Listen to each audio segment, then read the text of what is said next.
이사야 19장 1절에서 4절입니다. 애굽에 관한 경고라. 보라, 여호와께서 빠른 구름을 타고 애굽에 임하시리니 애굽의 우상들이 그 앞에서 떨겠고 애굽인의 마음이 그 속에서 누구리로다.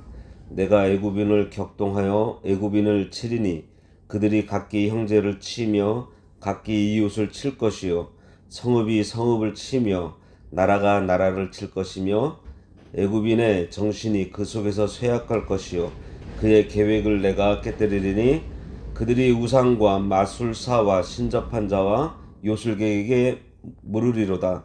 내가 애굽인을 잔인한 주인의 손에 붙이리니 포악한 왕이 그들을 다스리리라. 주 만군의 여호와의 말씀이니라.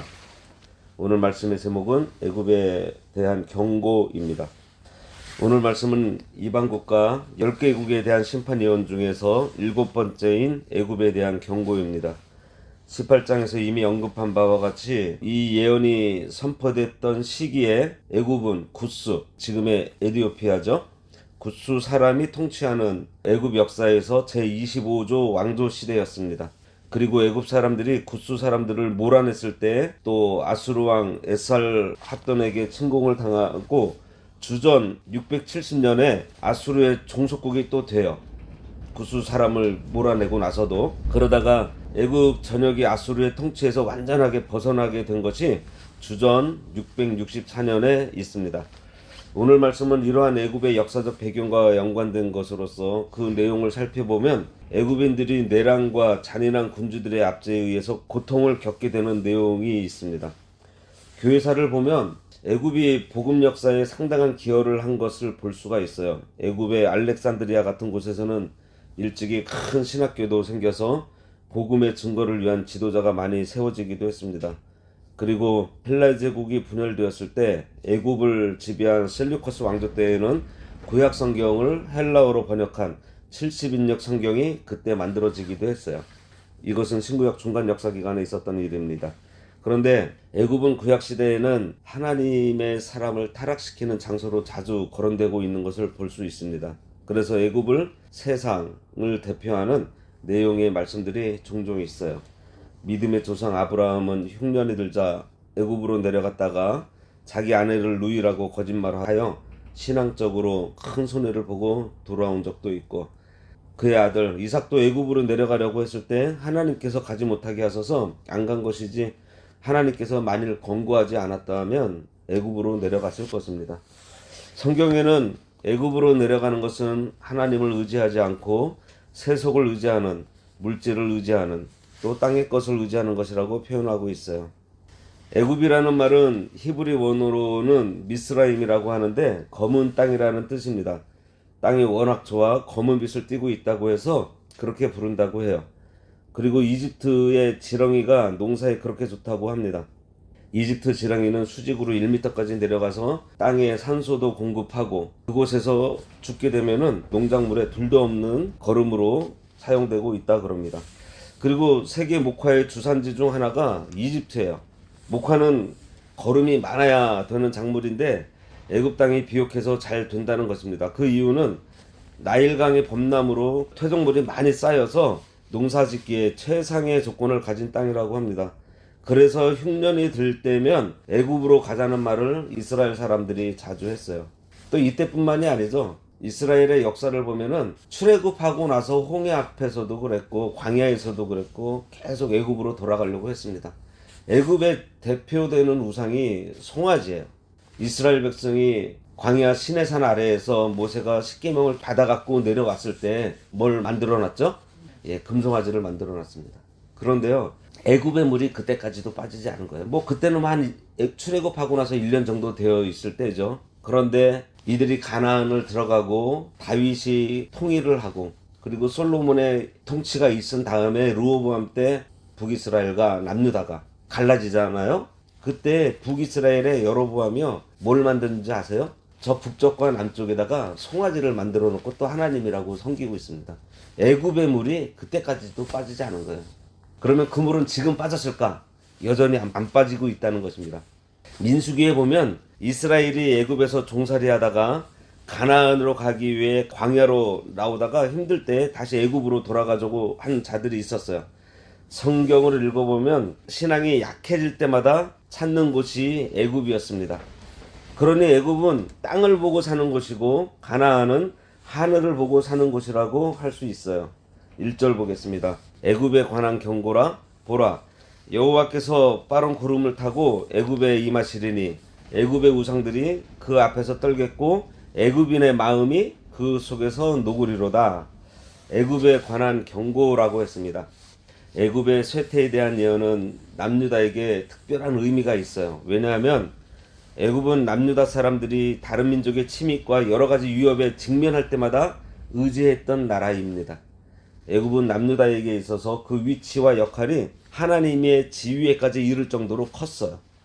그래서 하나님께서는 애굽의 멸망을 경고하심으로 하나님보다 이방 나라를 더 의지하는 남유다의 어리석음을 책망하시고 오직 당신만을 의지할 것을 촉구하고 계시는 것입니다. 이스라엘이 어려울 때마다 애굽을 의지했던 것처럼 이사야를 기록할 때에도 이스라엘 사람들이 애굽을 의지했습니다. 아수르가 쳐들어올 때 대비하는 방편 중 하나가 애굽과 연합하는 것이에요. 그래서 애굽에 조공을 바쳐가며 말과 기병을 원저 받았습니다. 그렇게 애굽과 교류를 하면서 뭣도 했겠어요. 애굽의 우상도 수입하게 된 것입니다. 그래서 지금 하나님께서 애굽에 대한 경고를 하시는 것은 애굽을 의지하고 있는 이스라엘에게 경고하는 것과 마찬가지예요.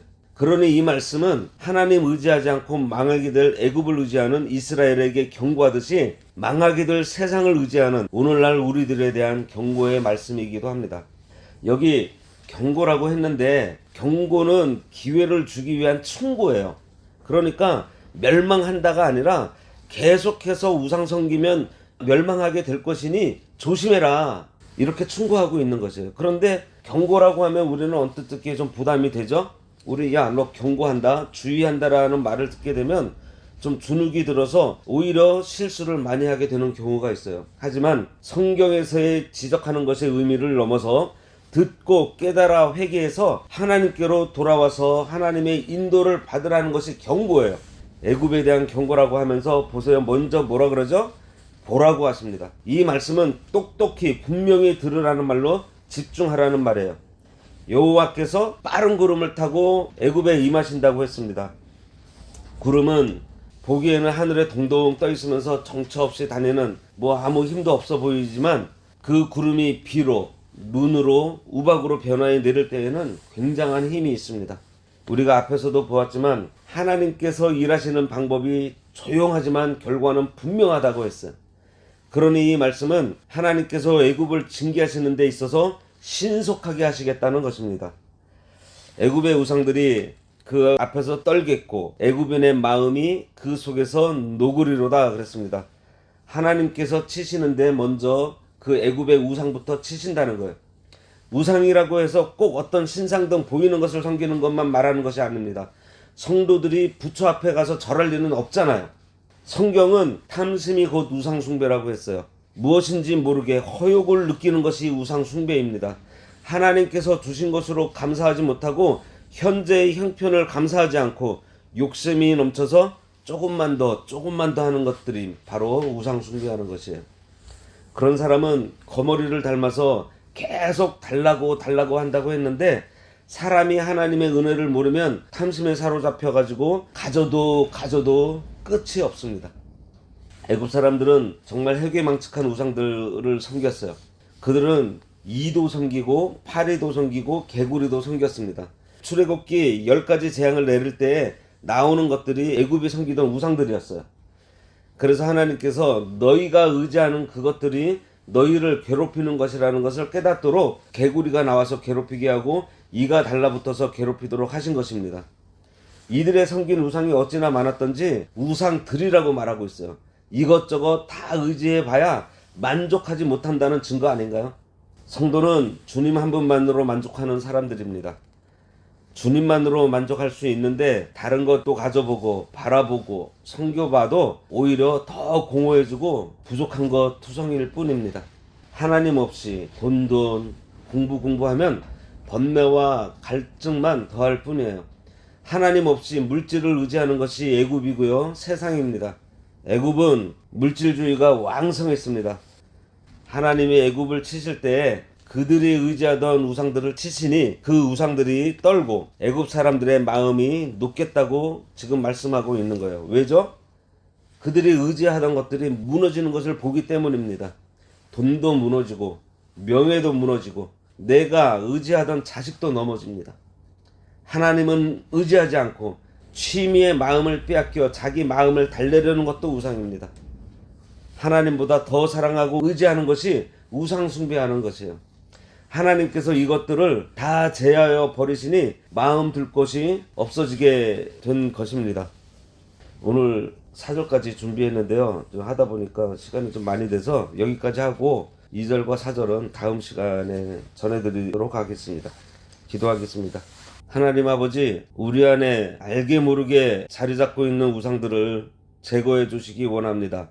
특별히 탐심이 우리 안에 자리 잡지 못하도록 우리의 심령을 붙들어 주시고 욕심의 미혹이 들어올 때 말씀으로 승리하기를 원하오니 말씀이 우리의 신비에 깊이 새겨져서 늘 기억해내도록 하나님의 지혜와 지식으로 함께하여 주시옵소서. 예수님의 이름으로 기도드리옵나이다. 아멘. 하늘에 계신 우리 아버지여, 이름이 거룩히 여김을 받으시오며 나라가 임하시오며 뜻이 하늘에서 이루어진 것 같이 땅에서도 이루어지이다. 오늘날 우리에게 일용할 양식을 주옵시고 우리가 우리에게 죄 지은 자를 사하여 준 것 같이 우리 죄를 사하여 주옵시고 우리를 시험에 들게 하지 마옵시고 다만 악에서 구하옵소서. 대개 나라와 권세와 영광이 아버지께 영원히 있사옵나이다. 아멘.